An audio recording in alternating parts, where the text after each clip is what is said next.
Hello friends, welcome to the new episode of my channel. আমি অরিত্র। এখন আমরা কথা বলছি অক্ষয় কুমারের খেল খেল মে নিয়ে। তো দেখুন, আপনারা প্রত্যেকেই জানেন ইটালিয়ান ছবি 2016 সালে এসেছিল পারফেক্ট স্ট্রেঞ্জার্স।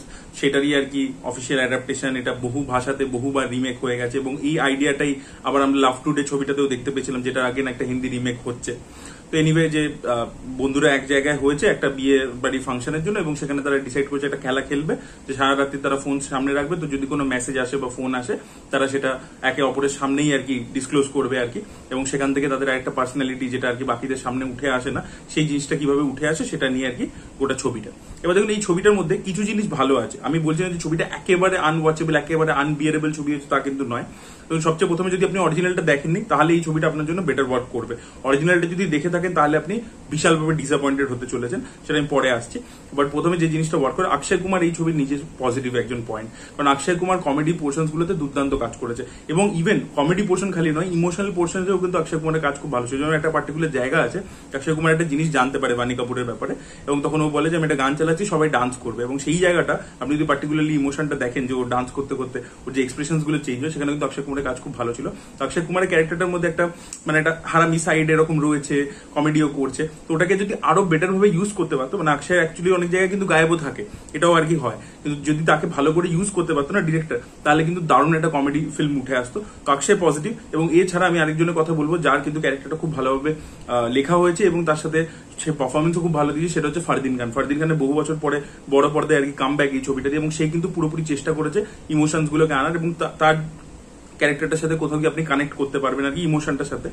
এছাড়া বাকি যারা, তাপসি পান্নু কমেডি ভালো করতে পারেনি, অ্যামিভিরকে ওকে ওকে লেগেছে, বাণী কাপুরকে আমার ভাল লাগেনি, তারপরে কি প্রাজ্ঞা ওকে ভাল লাগেনি, আদিত্য সিল ওকে ভাল লাগেনি। তো এদের কাউকেই আমার অতটা পোষায়নি। এদের পারফরমেন্স কিন্তু ভালো ছিল না এবং কমেডি কিন্তু এরা একেবারেই করতে পারেনি। এটা একটা বিশাল বড় প্রবলেম। কারণ কমেডির মধ্যে একটা বিশাল বড় পোর্শন হচ্ছে যে আপনার টাইমিং এর উপর, অ্যাক্টরসের পারফরমেন্সের উপর অনেকটা কিছু দাঁড়িয়ে আছে। তো সেটা কিন্তু সেখানে ভালোভাবে হয়নি। অক্ষয় কুমার যতটা ভালো করেছে, বাকিটা কিন্তু, তাই জন্য অক্ষয় কুমার যেখানে স্ক্রিন থেকে গায়েব হয়ে যাচ্ছে, ছবিটা কিন্তু ফ্ল্যাট হয়ে যাচ্ছে। একটা সেকেন্ড আমি পজিটিভ পয়েন্ট বলবো, যে ছবিটার, সেটা অ্যাকচুয়ালি অরিজিনাল ছবিটার মধ্যেও ছিল, যে ছবিটার কিছু রেলিভেন্ট টপিকস গুলোকে অ্যাড্রেস করে এবং তার সাথে হচ্ছে কি, যে কমেডিটা যেভাবে লেখা হয়েছে, কারণ এখানে তো হিন্দি অনুযায়ী আর কি জোকস লেখা হয়েছে, বাট সেটা কিন্তু কোথাও কোনো জায়গায় জেনারেলি কমেডি কি হয়ে থাকে, যে আপনি কাউকে ছোট করছেন, বডি শেমিং করছেন, ইত্যাদি করছেন। বাট এখানে কিন্তু সেরকম হিউমার নেই। এখানে কিন্তু একটা রেসপন্সিবল হিউমার আপনারা দেখতে পাবেন। তো সেই জিনিসটা কিন্তু রাইটিং এর দিকে প্রশংসা করতে হবে, যে সেটা রয়েছে আর কি। তো এই জিনিসপত্রগুলো ভালো রয়েছে, বাট ছবিটা কিন্তু ওভারঅল ভালো হয় না। তার কারণ হচ্ছে, প্রথমে আধ ঘন্টা আপনার ছবিটা ভালো লাগবে না।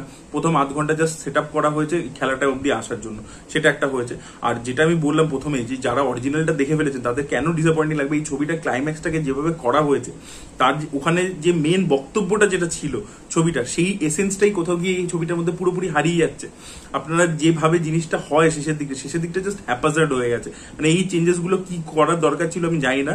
ওটা যেভাবে একটা খুব সুন্দর করে সাটেল ভাবে এন্ড হয় এবং একটা খুব ইম্পর্টেন্ট মেসেজ আমাদেরকে দিয়ে যায়, সেটা এই ছবিটা দিতেই পারে না। তো সেইখানে যদি আপনি অরিজিনালটা একবার দেখে নেন, তো তাই জন্য কিন্তু এই ছবিটা তখন আপনার জন্য একেবারেই ওয়ার্ক করবে না।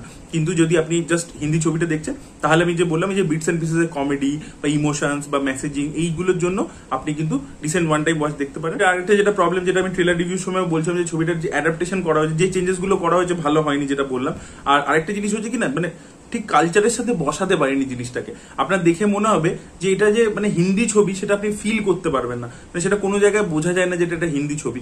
আর না, এই যখনই ক্যারেক্টার্স গুলোকে এরকম একটা ব্যাকগ্রাউন্ডে বসিয়ে দেয়, সেই দামি দামি কস্টিউম, তখন রিলেটেবিলিটি ফ্যাক্টরটা চলে যায়। আমরা ক্যারেক্টার গুলো ক্রাইসিসের সাথে কানেক্ট করতে পারি না। আজকে হেরাফেরি দেখে নিন, হেরাফেরিতে কিন্তু খুব রিলেটেবল কিছু মানুষের গল্প আমাদেরকে বলা হচ্ছে, যাদের টাকার প্রয়োজন আছে। আমরা বুঝতে পারছি যে এই ক্রাইসিস গুলো আমাদের জীবনেও আছে, ধার দেনা ইত্যাদি। বা শাম চাকরি পাচ্ছে না, রাজুকে ওর মাকে আর কি বৃদ্ধাশ্রম থেকে আনতে হবে, বাবুরাও গণপতরাও আপনার প্রচুর ধার দেনা আছে। তো এইগুলোর সাথে আমরা কানেক্ট করতে পারি। তারপরে যখন কমেডিটা হয়, আপনি যদি দেখেন হেরাফেরির মধ্যে মেসেজিংটা কিন্তু খুব সুন্দর রয়েছে।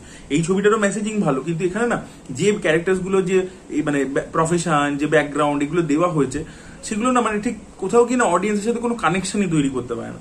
তো অ্যাডাপ্টেশন বা কালচারাল যে কন্টেক্সট গুলো দেওয়া হয়েছে, সেগুলো কিন্তু একেবারেই হয়নি। তো সেই জন্যই আর কি বললাম, যে যদি অরিজিনালটা আপনি দেখে নেন, তখন আপনার মনে হবে যে ভাই এগুলো পুরো খাপচারা হয়ে গেছে, অ্যাডাপ্টেশন জিনিসটা এখানে একেবারে হয়নি আর কি। সেটাই বলার ছিল। আপনারা যারা দেখেছেন ছবিটা, তাদের কিরকম লেগেছে অবশ্যই জানাবেন কমেন্ট সেকশনে। এই ভিডিওটা ভালো লেগে থাকলে লাইক করুন, শেয়ার করুন, চ্যানেলটি সাবস্ক্রাইব করতে ভুলবেন না।